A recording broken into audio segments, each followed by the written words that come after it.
Tell him Steven's Steven. here. At Steven, everyone, go. At Steven? Wait, Wait, Steven. why? Come to Yo, don't bother him, Come man. to to voice chat. He said he's coming to his computer, so I assume that means everyone. Hey, done with call. Steven, Oh, come shit. to voice chat. Go. All Go. right, go. Here it is. Yeah, Steven, come to VC. Just fucking copy paste mine or copy paste DA's. Just go. Everyone, go. Ash's discussion. Conformists. That's a discussion.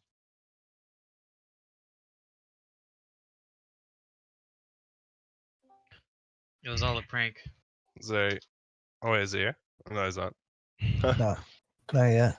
Dude, my mom knows I don't like olives, and she still put it in my damn food. Chubbs, nobody gives a shit about that shit here, Chubbs. I know, mom's still making food for you. Tell me more about your mom. The meatloaf. Look, Chubbs, you're a part of a historical moment at the moment, so chill. Historical. Tell her to go make you some more tendies. Yo, this the Hey, fact turn that this music down. the fact that she put olives in my food is a Like great she's moment. trying to put. Dude, olives are good. What do you mean, Chubbs? Yeah, they are. At least your mom's alive. Yeah, you're right. Oh, Chill, dude. All right, Oh my god. All right, We don't need this right now.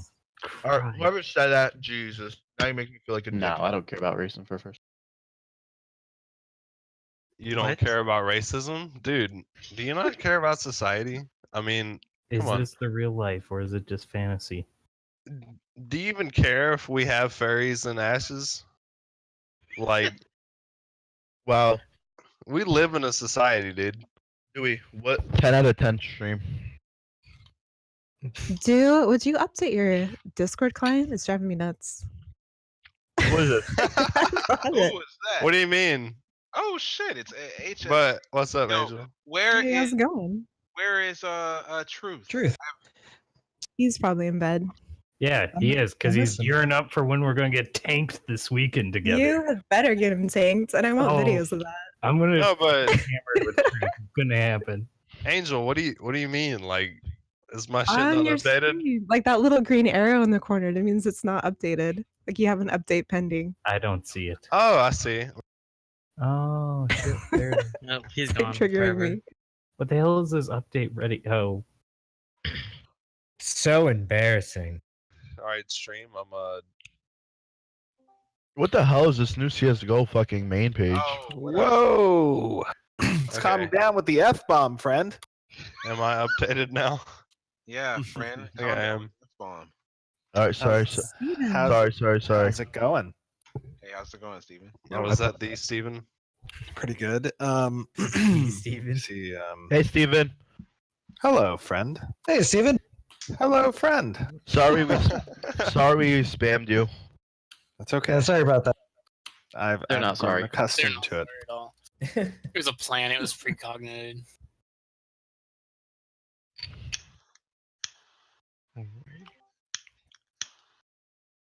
All right, I got 15 minutes. Oh shit.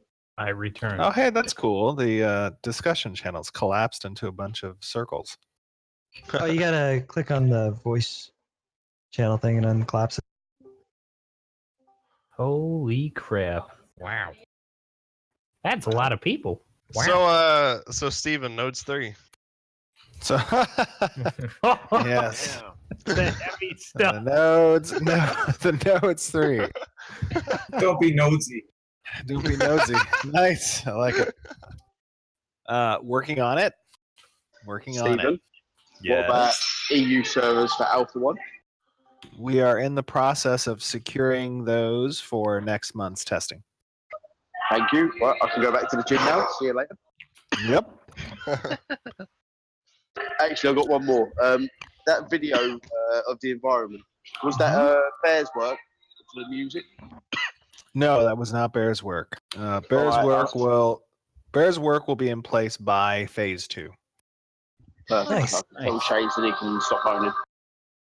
How long do you plan to keep Alpha 1 servers up? So there'll be regimented test sessions to begin with. they'll move from hours to days to weeks to persistent. And that schedule depends on the performance during the testing phases. Okay. Because you You know guys we'd like be, them up full time. Will you guys be able to aim for like, both during the week and also the weekends, or will it be specifically like based on your work hours? So to begin with, I think we are targeting the first week of testing will probably play for a number of hours each day between Wednesday and Saturday. And then the following week, we'll probably expand that out to a greater selection of hours and run till Sunday. And then the week after that is when we'll start to have it up kind of all day thing around into a persistent 24/7 following in the weeks after that. So Saturday the 15th, my birthday, the server will be live. The 15th of September? Yeah, next month. I don't know if it's the 15th or I mean, we're aiming for the third week of September. Say 13th. Third or fourth week, yeah. So on a weekend, right? So I can play it. There will be weekend days included, yeah. Make it 13th, so Sunday American. That way I can actually do something Monday, my birthday. My goal is to make it as soon as it is ready to be played. But I will say though that we have hit the ahead of our schedule, which is what I expected from the amazing team. They consistently have been performing ahead of schedule, so that's always good to know. 10 out of 10 work. Good to hear. Hey, quick question for you. Will you be the final boss during the horde mode? That's a good question. The horde mode will absolutely include boss mechanics.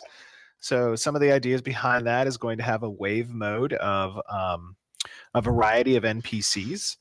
We'll likely include some achievable cosmetics as well in that mode, depending on how far you can get. And those cosmetics will include pets of the NPCs that you face, so like a little miniature version of the NPCs, and we'll update those as well that you'll have in the MMO. Nice. It's actually really awesome. And is the horde mode just for specifically testing, or will that be an actual mode in game?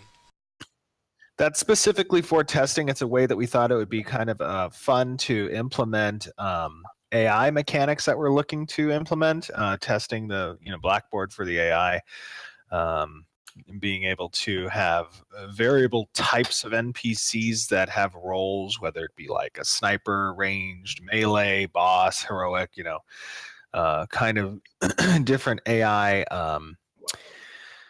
focuses for those monsters during interesting situations. Alpha 1, Phase 1, the time slots, will there be EU friendly slots as well? Phase 1 of Alpha 1 will be EU friendly. I'm sorry.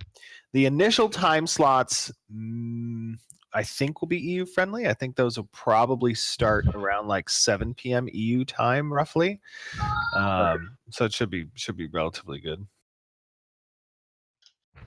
Steven, what will you be having for packs for the demo? Is it going to be something similar to what we've seen in the past, or is it going to be something more unique? So PAX consists only of the panel as well as a meet and greet that will give meeting times out probably before the end of this week, if not next week. There will not be a playable demo at PAX because it is only the hold on one second. Yeah, PAX. Woo! Chubbs, can you calm down for a second? Sorry, I love PAX. Sorry. I go to every hype train going. I go to every single PAX. All right, sorry about that. Yeah, so panel and meet and greet. So there won't be a demo that's playable for participants. However, we'll be showing footage and making some announcements and stuff. Steven, I got a question for you. We were discussing in chat earlier about freeholds and whether or not a person would be safe in their home or within the entirety of their freehold from getting player killed. I think our initial testing is going to revolve around the footprint of their freehold. And then we'll take into consideration the metrics gleaned from that testing. Awesome, thanks. Will we be able to queue up with friends for the large scale fights? For the phase 1 arena style stuff? Yes. Yeah, so there's going to be party modes where you can queue up with up to 4 friends. And then there will also be a guild mode that's implemented a little bit after the start where you can queue up with up to 19 of your friends. Nice.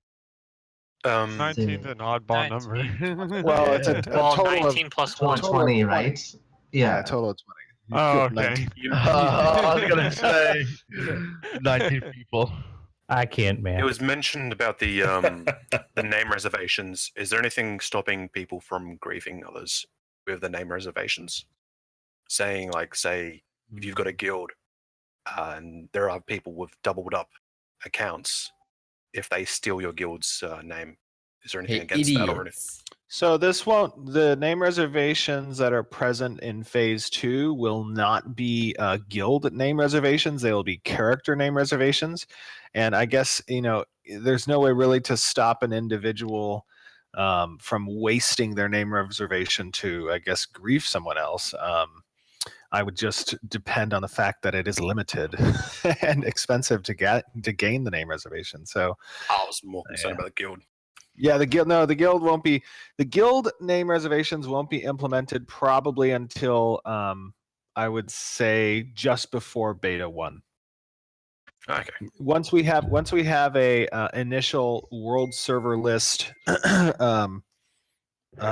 for all of the world servers that we intend to launch with, that's when we'll announce the guild name reservation. For the name reservations for your character will be on a priority list, say based on your backer level. That's correct. It'll be based on backer level. So it'll be first come first serve within that tier. So individuals at the Kickstarter backer levels before those in the Intrepid pack level. Question: will Kickstarter come first before the summer Kickstarter, or? Correct. We'll have Kickstarter, then summer backers, then Intrepid pack holders. Okay, cool. So, Steven, I know you said in the past about there being a guild number or a guild member limit, and it's kind of understood at the moment that it's going to be 300.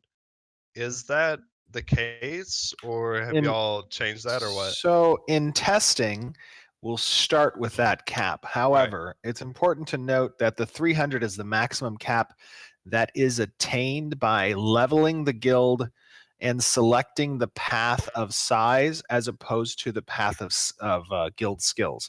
So the larger you choose to allow for members to join your guild, increasing that member cap, the less focused and honed the available skill options will be from a guild level up perspective for guild members. So the way that kind of works is it plays as a counterbalance to larger guilds versus smaller, more honed and focused guilds. It kind of gives them an equitable edge of participation. So you kind of answered my follow-up question, but do you think that a guild that is a size of 150 would be able to go against a guild that is 300? It definitely depends on the situation in which you are putting those two guilds against each other. For example, if you have more objective-based combat that revolves around high mobility and agility, strong focus, organization, I would expect the smaller guild to outperform the larger guild with regards to that. If you're speaking purely a numbers game and they're meeting on the field, then I would expect the larger guild to perform in that. The balance comes in our play scenarios. Do we offer solely a field-based combat system where you show up with the numbers you have, in which case you lean heavily towards Zergs? Or do you implement designs that feature both components of objective-based combat that involves organizational rule as opposed to just having that field presence? And we intend to offer both. So are you saying that like a well-balanced small guild, like say you have like the right amount of healers to tanks to damage or to DPS player guild. Like that's a smaller guild, and then the other guild might be twice as big, but they have a less balanced guild. Like, would they be at a disadvantage in that scenario? Well, that's kind of two questions in that sense. So one is from a class organizational standpoint. I always feel that if you balance based on groups, that and your balance focus is to incorporate features that play well from a player versus player perspective, as well as a player versus environment perspective, having support classes, having DPS and tanks that can obstruct movement and or create bottlenecks on the field and stuff like that. I think a well-rounded raid will perform better against a non-well-rounded raid. However, then you incorporate the second aspect of numbers, and that's where again mobility, organization, leadership, tactics, having objectives in gameplay that make those important helps to balance the Zerg mentality that a lot of guilds can tend to have. Now, Zerg is an unorganized group of a large group of people. There are absolutely guilds out there that have a large following and good organizational leadership and can structure their raids well, and I think those will be the most performing in the game, obviously, and that's where then guild sizes come to play, creating the opportunity for division in the game to allow for the subterfuge to play a role in politics and stuff like that.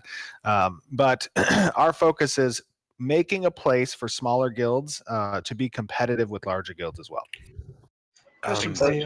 Since we're going to be testing siege mechanics, are sieges in the game meant to be specifically against nodes? Are they meant to be instanced where only the attacking node can basically participate and the only defending node can participate? Or can any random other node just jump in the fray?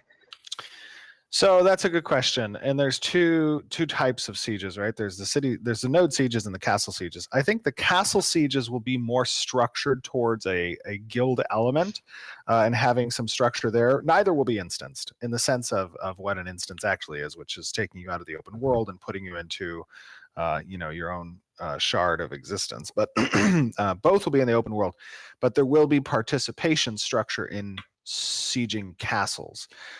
With regards to the open siege on nodes, really the only structural component there in participation has to do with what node you're a member of, what node you're a citizen of. That will restrict your participation to a particular side. If you're in an allied node if you're a citizen of an allied node to the defender, you won't be able to participate as an attacker, or if you're the citizen of the defending node.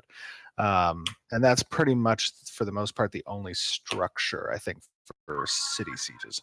Stephen, would it be a way? Quick question regarding the guilds. Okay. Is there any prerequisites for actually having a guild? So, at the beginning of the game, is there anything you need to attain in order to make a guild? Yes, there will be some prerequisites. There will be some prerequisites with regards to having a minimum member count at start, and that member count might be around 5 individuals. Additionally, there will be a material component cost that will include both currency as well as a material and quest line. And then the last thing I think that we'll have is a minimum level requirement. That should be relatively easy. But we want to prevent the member spamming. count locked as well. Minimum member count to start? Maximum. Oh, maximum. Yes, there is a locked maximum member cap. And then as you level the guild, you're going to have the option to expand the member cap significantly or expand it minimally, but increase the skill component of members of the guild. Stephen, could we have, say, 2 guilds and be allies to the point where it's actually functional, but level the guild in a different way so we don't have to level to max members? You will have the ability to declare alliances at a certain level. So at a certain level, a guild leader will have the ability to start the quest to make an alliance. He can create an alliance, become an alliance leader, and invite other guilds to this formed alliance. Yeah, that's I think I don't know specifically the question you're asking, but That's how the alliance feature will work. Then you'll have a set number of guilds you can invite to the alliance, and you won't have a member cap of the alliance. You'll just have a guild member cap. And then, so if you invited, let's say the guild member cap is 3 guilds can be invited to the alliance, then it doesn't matter if those 3 guilds had a 300 member cap or a 50 member cap. The member doesn't really play a role. It's a number of guilds in the alliance. Yeah. So, is it more like an EVE Online system of corporations and alliances in that retrospect? Because in EVE Online, you can have as many guilds, or I should say corporations, in an alliance as there can be. Yeah, you won't be able to invite as many guilds as you'd like into the alliance. The alliance will have a set guild member count. So you can only invite a number of guilds to the alliance before you must form a new alliance. And then those alliance can have a de facto friendship, but they won't have any game component of connection. What the alliance system would allow is pooling of resources by guild leaders into an alliance bank. It will allow certain participation in different quest lines. It will allow common area chat for members, and it will allow affiliations and gear that can be attained as well. Are we going to be on guilds the entire time? Yeah, no, you guys ask whatever questions you want. Okay, on open world PvP, morbid curious. You know, I know that you have the caravan system and people can attack caravans, but with regards to just if I run across somebody and opt to put them down, you know, what kind of detriments do I face doing so? So there's a lot of info on that currently already released with regards to corruption. I would check one of the wikis and look up corruption because it is a big system, and there's certain detriments that kind of balance the reward factor of you being able to participate in open world PvP through the flagging system. Yeah. No unknown corruption will not be tested in Alpha 1. Corruption will be tested, however, in Phase 2. Is there going to be a market system in Phase 2 at all, or the market system? Yeah, is there going to be is the market system more of like a retrospect of like a grand auction house for one node, or are we going to have to put up our own stalls to sell equipment and gear? That's a good question. So from a stock perspective, the stock system will not be present in Phase 2 of Alpha 1. However, the merchant systems will be active, as well as the player trading system we're targeting to have available as well. Okay. Okay, so I have a question about healing in action combat and targeting combat. I know that's going to be tested. I know that you said that action combat is going to be something that's tested openly in Alpha 1, but my question is, how is that going to work for healers? It's a very good question. So we have a few design theories on action combat and healing to begin with Phase 1. Part of that will be the implementation of a class system into the Castle Siege and Horde mode of Phase 1. Those will be kits that play out as skills available. From an action perspective, you'll be able to target in proximity, basically. So positioning is going to matter importantly for healers, being close to the individuals or party members you wish to heal.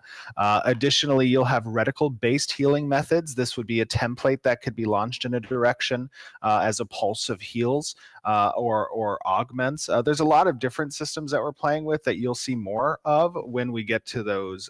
When we get to the Castle Siege system and the Horde mode. Okay. So Steven, I have a question about so sieges and siege equipment. I know a few games have siege equipment where you just plop it down out of nowhere, like ESO. So are you having it set up so you build the siege equipment and you push it around the battlefield? Or are you basically saying these people can bring a ballista and place it here and then they can use it and pick it up? It's a good question. So there's two theories behind siege equipment.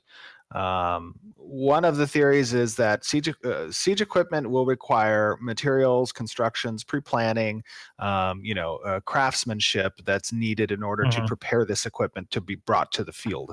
The way that equipment will be constructed from a hands-on perspective is you'll have a summoning sheet that will magically construct in front of you this equipment that will then be available to drive. Basically, this will be a vehicle that can be, some will be vehicles, some will be handheld, some will require multiple people to be equipped before it to function.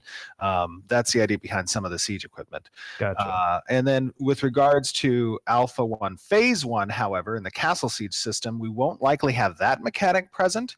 Instead, what we'll have is static siege equipment that's placed in the map for the attackers to utilize. That will present focal points of PvP in the match, where defenders will know where to target a specific area on the field in order to attack. Gotcha. Thank you. Hey, Steven, I got a question. First of all, I cannot believe I'm talking to you. This is amazing. Yeah, so my question is involving summoners. So say I'm a level 1 summoner or whatever, and I can summon a imp. Say I augment that to healer. So then maybe I'm thinking instead of my imp shooting like fireballs or whatever, maybe it kind of stands beside me and like drops healing like dots every like 3 seconds or something to kind of augment that spell. And then I was thinking or wondering, can you level up your summoners, your summonings? Sure. So a summoner that goes with a cleric secondary class is going to be a necromancer, really. So the necromancer is going to be able to choose the path of life or death with regards to its summoning influences and augments. So you'll be able to augment your summons to either aid and assist in healing and providing support to either yourself or the other summons you may have out, or other party members. And the death side of that augmentation will really influence your opponent to create damage, to sap life, to manipulate their ability to survive in combat. The idea behind the system is that you're kind of skirting the line through these augmentations of your role, right? We have the traditional Holy Trinity that's present in class designs for MMOs, and it's often that those either are not deviated at all or completely deviated from entirely. The augment is to kind of offer a balance between that, where you still maintain the semblance of that Trinity system while offering the opportunity to customize your play experience towards one of the other angles in the triangle. I hope that I don't know. I think I kind of lost what. Well, did you say if you could level up your summoners, monsters, or whatever? Oh yes, you can level up. Absolutely, those are skills. Those are active skills that are found from your primary class. So you gain your summons from your summoner class as an active skill, and then skills can be further developed with points. Yes. Thank you. Hey Steven, Yes. I got a question about player names. So with the packages that have name reservation, are you reserving like a generic player name that'll be used for all your characters, or are you reserving like a specific character name? You're reserving a specific character name. Yeah. So when we have a server list, you will be choosing a server and saving a name on that server. Okay. And to go off that, are there going to be player names and character names, or just character names? Something that we would like to implement, and our web team has been tasked with implementing, is the opportunity on our website to offer an exposable in-depth character sheet that you can share with the rest of the players and community, or turn private. And on that character sheet, basically, you'll be able to input a more in-depth name that includes a surname, includes whatever you want to do there. But for an actual world representation of your character's name, it's a single character name. With the server reservations, you said that we can basically pick our name along with that server. Do you know how many Head Start servers you're planning to have, so we can kind of, I guess, gauge what we need to do in advance on? I believe that our current estimation is 3 Head Start servers, but we may refine that to 2. We're not defined on that yet, so I would wait until we make an announcement. Also, a question about the names as well. Does it is it just whoever because there's Head Start servers, is it just whoever gets to reserve a name, or is it an order of packages? Like for example, the person has a 10,000. Say if someone has a $10,000 package, and I have the $500 package, both want the same name. Do they get it over me because they paid more? Is it just first come first serve? Everybody gets a names reservation. So it's first come first serve within the tier that you own. Okay. So that means that the 10K backer would have first dibs, and then followed by the 5, the 20. Well, Kickstarter first. So all packages in Kickstarter first, in order, and then summer backers in order, and then the web store backers. Yes. So in terms of action combat, is a radical mode planned right now? Correct. Currently, there is a reticle mode. Yes. Will you be able to attack with left and right click for the basic weapon attack?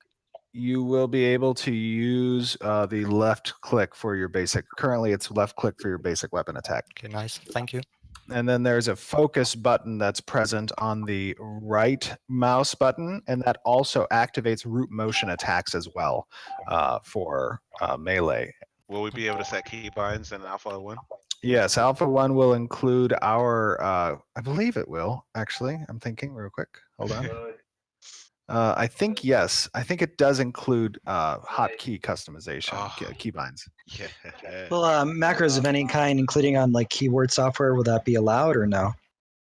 That's a good question. The issue with macros is that from an anti-cheat metric perspective, it's difficult to define what a macro is against a script. And in order to catch all scripts, sometimes you have to prevent the macro usage. So really, that's a data issue. If we allow for macros, then we lose our ability to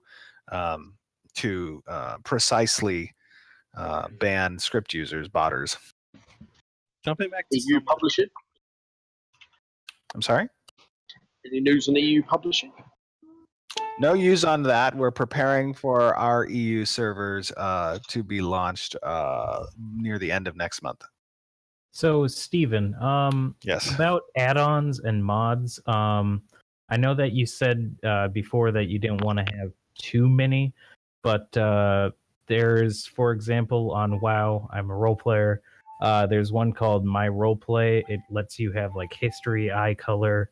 Basically lets you write in a basic novel inside the game. Are you going to have anything in game sort of like that so people can find information about your character and stuff for the RP? That's part of the character sheet desire for us, which hopefully will be accessible in game as well by opening a browser through our UI, where you can get back history of a character that character has input themselves into journal entries that they may choose to share with others.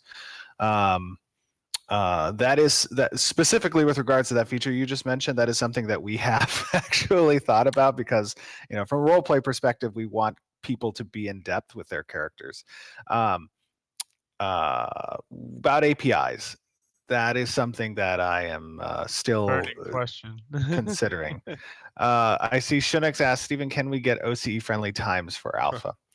So Shunix, the thing about the friendly times is the most important friendly time during testing phases is for our developers so that we can profile and watch specific metrics. But I will say that Alpha 1 Phase 1, after a number of weeks, is intending to be a all-time access. So after a number of weeks, we intend those times to be friendly because you can play at any time. But during the first few weeks, it's going to be during certain hours that are friendly to developers' times. I got a question about the I have time for one more question, but yes, go ahead. With the character creations, are we able to save any characters that we can make during alpha and beta into the end game when it launches? So I'll tell you what my hope is. This is my hope. Is that one, yes, character creation, I would like to have the option for players to go in, spend time, create a character, save that character, and then have it available in their suite, their character creation suite, as an option to preload at launch, that they can take those settings and launch with a character. I would love for there to be community rewards and competitions for the best made characters that we could do like a monthly kind of thing around, or additionally, I'd like for there to be implementation of housing and a housing suite that you can save your furniture loadout as well for building out the interior of housing. I don't know if we'll be able to get to that. It is a cherry on top of the icing, and we'll see how the schedule looks with that regard. Wait, Stephen, please. This is about character creation too. Okay. I just want. Sorry, I really have to ask this. So how much in depth is your character creation? Because I played games where like you can't really create like a fat character, and I really want to.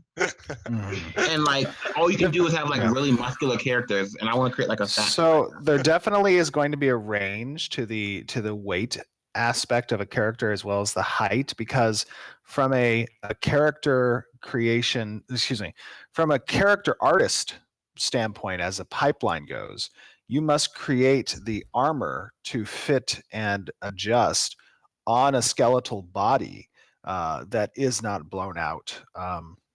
So there are going to be parameters by which you can create the width of the character, height of the character. Yes, you won't just be able to go crazy with it. But with that being said, what we create is a central point on the character for a specific race, and then we allow a scale in one direction or the other. So hopefully that scale in one direction will be satisfying for you. I can say that if I were to give you a target of what I felt has done character creation well in the past, I would say BDO did a very nice character creation suite. I thought that was balanced with regards to the scalability of the customization for the option of players. I would say that was a good representation of an RPG aspected character creation suite. Yeah, I totally agree. I thought you were going to say something like WoW, because I was like, in WoW, all you can do is change their facial hair and like their hair on top of their hair or something. Thanks for your time, Stephen. Absolutely. Thank you, guys. Thank you. Take care, Have a guys. wonderful evening. Bye. Kissy, kissy. You want to play Fortnite? And now watch the action. He's already gone, man. Dang it. God is